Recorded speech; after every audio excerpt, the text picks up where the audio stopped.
2025 թվականի մարտ-ապրիլ-մայիս ամիսների ընթացքում համացանցում սկսեց լայն թափով շրջանառվել տեղեկատվություն այն մասին, որ Երևանի տարբեր հասցեներում գործող էլեկտրական ծխախոտների խանութ սրահներից անհայտ անձը կատարում է գողություն։ Վերջինս հատուկ հարմարեցված միջոցի գործադրմամբ բացում էր մասնագիտացված էլեկտրական ծխախոտների վաճառքով զբաղվող խանութ սրահի մուտքի դռներն ու կատարում էլեկտրական ծխախոտների գողություն։ 2025 թվականի մայիսի 18-ին ՀՆԳ ոստիկանության օպերատիվ կառավարման կենտրոնը ահազանգ է ստացվում այն մասին, որ նոր վարչական շրջանի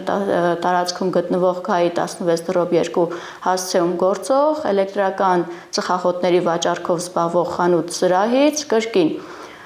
հատուկ հարմարեցված միջոցի գործադրմամբ բացվել է դուռը եւ հափշտակվել էլեկտրական ծխախոտներ։ Հաշվի առնելով կատարվող հանցագործությունների բնույթը, դրանց կատարման եղանակը, ինչպես նաև հանցագործության կատարման առարկան, արդեն իսկ վարույթն իրականացնող մարմնի մոտ ձևավորվում է վարկած այն մասին, որ հանցագործությունը կատարվում է նույն անձի կողմից։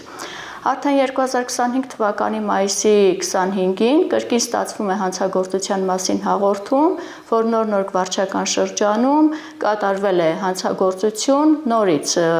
տեխնիկական միջոցների գործադրմամբ բացել են էլեկտրական ծխախոտների վաճառքով զբաղվող խանութի մուտքի դուռը եւ կատարել հափշտակություն։ Դեպքերի առթիվ նախաձեռնվեց 6 քրեական վարույթ, որոնք հետագայում միացվեցին եւ շարունակվեցին քննվել մեկ վարույթում։ Նախաքննությամբ պարզվեց, որ անհայտ անձը էլեկտրական ծխախոտների վաճառքով զբաղվող խանութ սրահի մասնաճյուղից գողացել է առանձնապես խոշոր չափերով 4 միլիոն դրամից ավելի էլեկտրական եւ այլ ծխախոտներ։ Նախաքննության ընթացքում ձեռնարկվում են վարութային եւ ապացուցողական գործողություններ, ինչպես նաեւ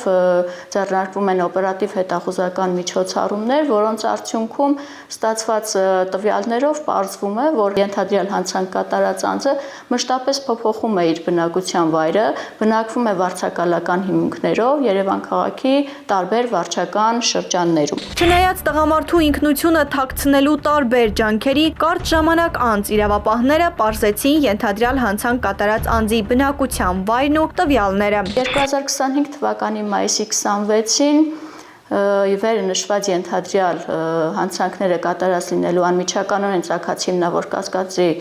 արկայության հիմքով ձերբակալվում է 54-ամյա տղամարդը։ Հատկանշական է այն հանգամանքը, որ նախաքննության ընթացքում 54-ամյա տղամարդու վարձակալական հիմունքներով բնակության վայրերից մեկում կատարված խուզարկության արդյունքում հայտնաբերվում է հանցագործության գործիք հանդիսացող երկաթյա մկրատը,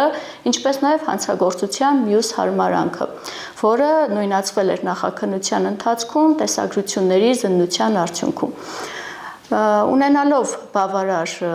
ապացույցների համակցություն, վարույթն իրականացնող մարմինը միջնորդություն է ներկայացնում քրեական վարույթի նկատմամբ հսկողություն իրականացնող դատախազին 54-ամյա տղամարդու նկատմամբ հանրային քրեական հետապնդում հարուցելու, որը հսկող դատախազի կողմից բավարարվում է եւ վերջինիս նկատմամբ հանրային քրեական հետապնդում է հարուցվում քրեական օրենսգրքի 254-րդ հոդվածի երկրորդ մասի 3-րդ եւ 4-րդ կետերով 3 դրվագ, քրեական օրենսգրքի 44-254-րդ հոդվածի երկրորդ մասի 3-րդ կետով 2 դրվագ եւ քրեական օրենսգրքի 254-րդ հոդվածի երկրորդ մասի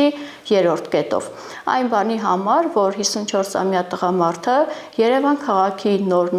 Աջափնյակ, Ավան վարչական շրջաններում եւ Կոտայքի մարզի Աբովյան քաղաքում գործող էլեկտրական ծխախոտների վաճառքով զբաղվող խանութ սրահից տեխնիկական միջոցների գործադրմամբ կատարում է հափշտակություններ, ընդհանուր առմամբ պատճառվելով 4 միլիոն ՀՀ դրամ եւ ավելի գույքային վնաս։ Մայիսի 27-ին 54-ամյա տղամարդու նկատմամբ հարուցվեց հանրային քրեական հետապնդում։ Վարույթն իրականացնող մարմինը մեղադրանք է առաջադրում 54-ամյա տղամարդուն եւ արդեն նախաքննության այդ փուլում ունենալով բավարար հիմքեր այդ անձի նկատմամբ ամենախիստ խափանման միջոց կիրառելու միջնորդություն ներկայացնելու համար 2025 թվականի մայիսի 27-ին Երևան քաղաքի առաջինատյանի ընդհանուր իրավասության քրեական դատարանն է ներկայացնում միջնորդություն անձի նկատմամբ կալանքը որպես խափանման միջոց կիրառելու համար,